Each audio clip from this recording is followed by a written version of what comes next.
الحمد لله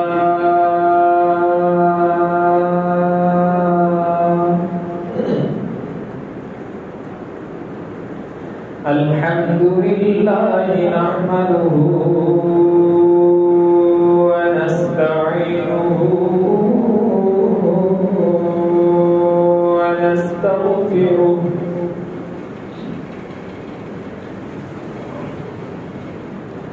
ونؤمن به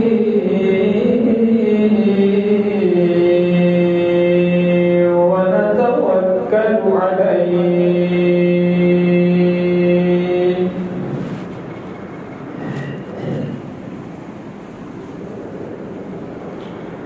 ونعوذ بالله من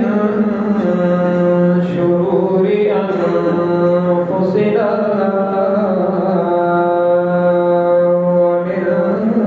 سيئات أعمالنا من يهده الله فلا مضل له ومن يضلله فلا هادي له ونشهد أن لا إله إلا الله وحده لا شريك له ونشهد أن سيدنا وسندنا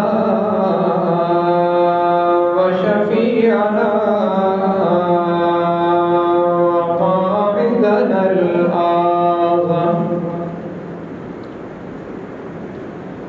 وهادينا ومرشدنا ومقوانا وملجانا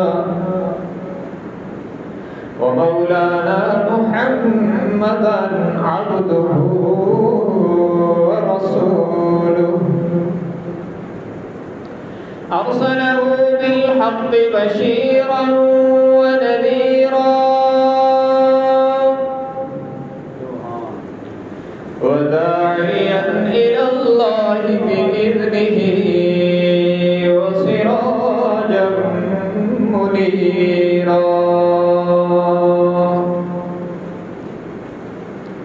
وصلى الله تعالى عليه وعلى آله وأصحابه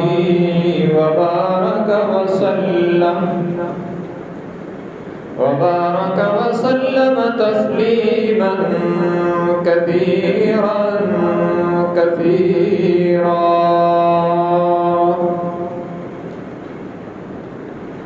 أما بعد فأعوذ بالله من الشيطان الرجيم بسم الله الرحمن الرحيم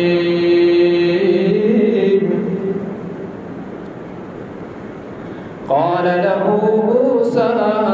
هل أتبعك على أن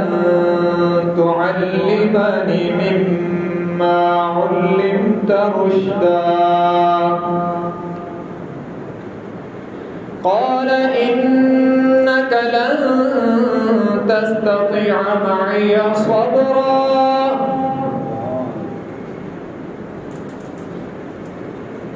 وكيف تصبر على ما لم تحط به خبرا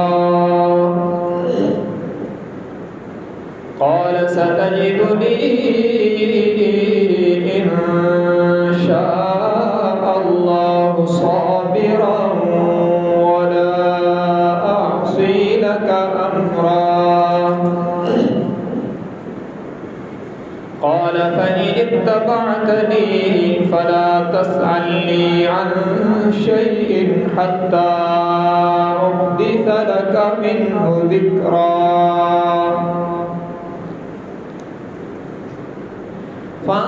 فانطلقا حتى السفينة خرقها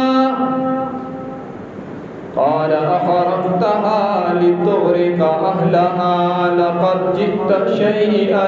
إمرا قال ألم أقل إنك لن تستطيع معي صبرا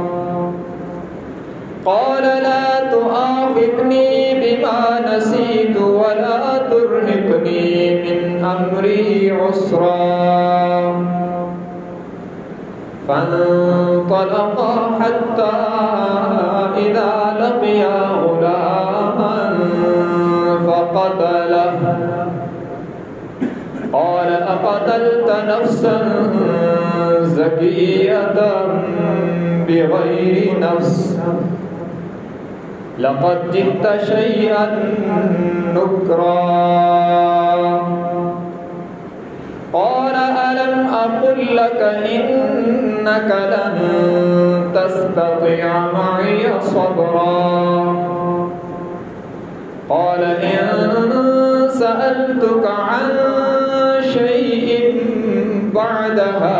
فلا تصاحبني قد بلغت من لدني عذرا وقال النبي صلى الله تبارك وتعالى عليه وسلم إن الرجل ليحرم الرزق بالذنب يصيب أو كما قال النبي صلى الله تبارك وتعالى عليه وسلم صدق الله وصدق رسوله النبي الأمي الهاشمي الأمين الكريم ونحن على ذلك لمن الشاهدين والشاكرين والحمد لله رب العالمين إن الله وملائكته يصلون على النبي يا أيها الذين آمنوا صلوا عليه وسلموا تسليما اللهم صل على محمد وعلى آل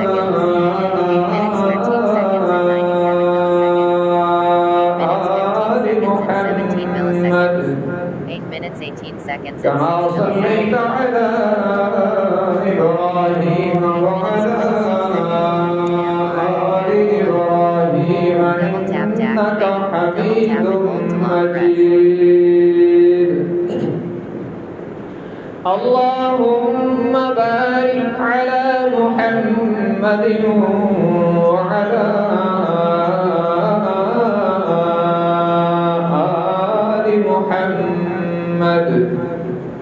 كما باركت على إبراهيم وعلى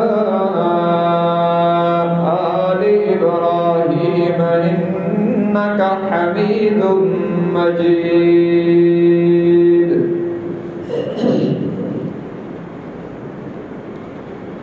حاضرین کرام قدر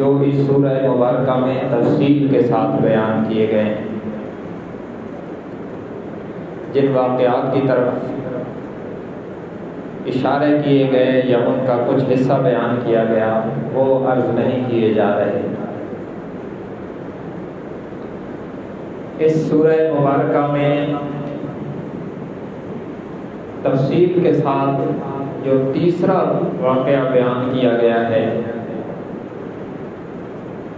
وہ جناب حضرت موسیٰ اور حضرت خضر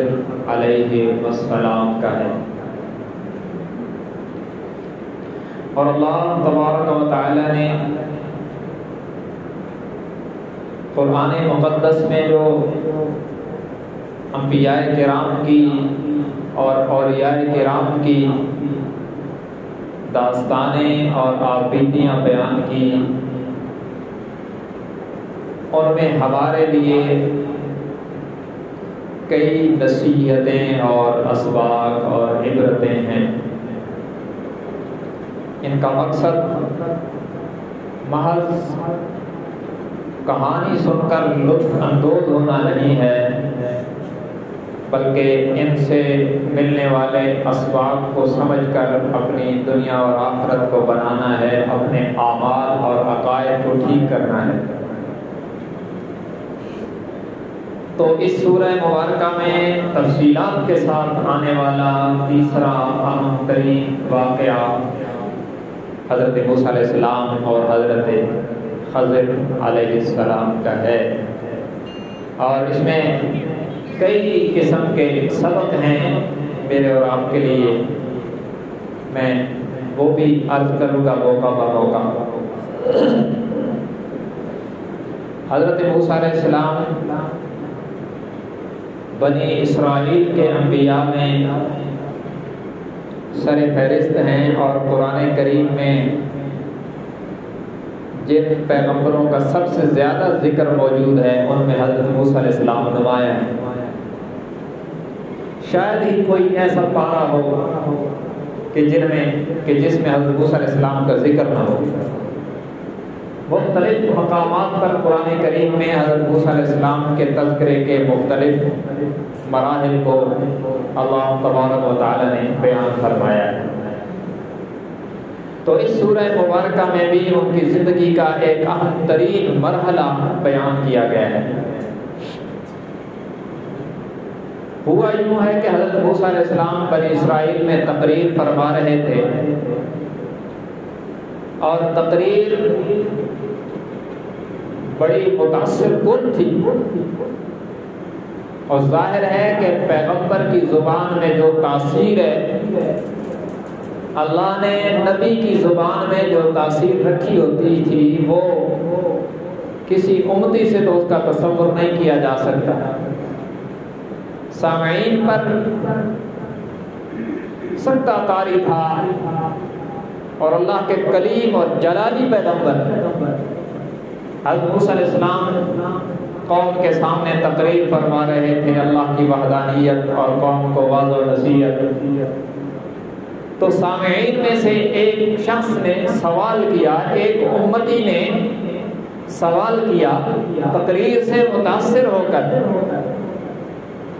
کہ موسیٰ علیہ السلام، کیا آپ سب سے بڑے عالم ہیں، یا اس وقت آپ سے بھی کوئی بڑا عالم ہے؟ تو حضرت موسیٰ علیہ السلام نے جواب میں فرمایا انی عالم، کہ اس وقت سب سے بڑا عالم میں ہوں۔ اور ظاہر ہے کہ قانون کے لحاظ سے بات ٹھیک ہے، اس لیے کہ پیغمبر وقت